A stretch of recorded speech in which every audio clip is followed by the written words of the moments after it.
It's 6 in the morning at Midway, and the Andrews sisters are belting out the hits. The warm-up act, if you will, for these veterans who range in age from 81 to 96. Everybody take out their boarding cards. Off on a journey to the nation's capital and into the past, an adventure that makes some vets a bit uneasy. I never flaunted being a veteran. When my time came, I did what I had to do, and that was it. Come on, sir. Reluctant or not, they trudge on board, accompanied by a slew of guardians and volunteers not fully aware of what lies ahead. Dozens of servicemen and women provide a rousing welcome in D.C. High fives, hugs, and kisses for all. Did you expect that kind of reception when you got off the plane? Absolutely not. It brought tears to my eyes. I was really surprised.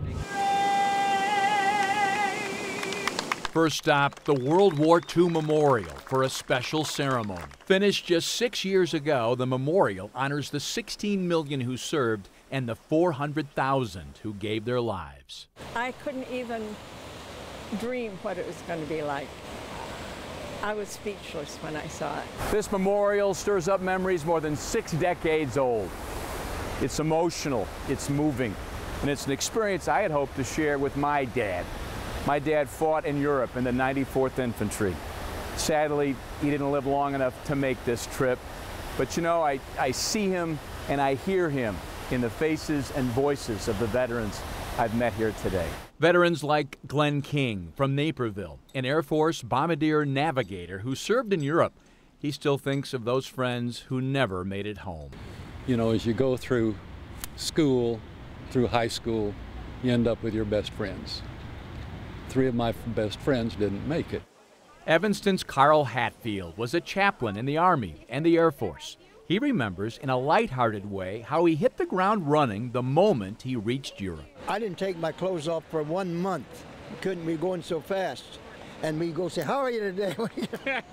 Carl, how old are you now? I'm 96. You are 96. Born in 1914, August 10th. Carl never missed a beat. We visited other nearby sites, including the powerful Korean War Memorial. And then on to the Air and Space Museum's Udvar Hazy Center. The highlight, the famed Enola Gay, the B-29 that dropped the atomic bomb on Hiroshima. Especially meaningful for 88-year-old Jack Rose from Highland, Indiana. He worked on that very bomb as part of the highly secret Manhattan Project. We didn't even know it was an atomic bomb till after it was dropped, and they said, that's what you've been working on. Finally, time to head home, but there's more. A surprise in mid-flight. Each veteran handed a packet filled with cards and letters from loved ones, thanking them for their service. You put your life on the line to fight for our country. I can't read it anymore.